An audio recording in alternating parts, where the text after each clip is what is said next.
সন্মুখত লিখা আছিল ষ্টপ। হে মই পটককে দেখি থামিলো, গৈ আছিলো, হঠাৎ দেখিলো 30। হে মই গাড়ীৰ গতি কমালো। এইফালে মোৰ বন্ধুৰ মাথা নষ্ট হৈছে, কাৰণ তেওঁ উল্টা ৰাস্তাত গাড়ী সোমাই দিছে। যাওঁতে দেখিলো use seat belt while driving. হে মই মোৰ শাৰীখনকে মূৰত পিন্ধি ললো।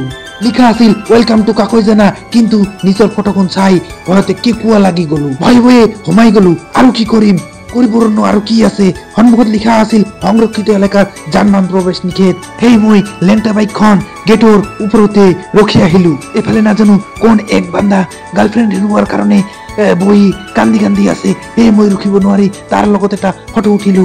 এইফালে লিখা আছিল যতে ততে পিক নিপেলাব, সেই ভয়তে পিকখিনি গিলিলো। এইফালে লিখা আছে I love Kakoijana but I think I hate Kakoijana. লাউৰা বন্ধু দুজন ফটো উঠাত ব্যস্ত, কিন্তু মই নহয়। যাওঁতে দেখিলো এটি চাংঘৰ ওচৰতে আছিল জাননী লিখা আছিল। উঠি হোচ পালে কৰ্তৃপক্ষৰ কোনো দোষ নাই।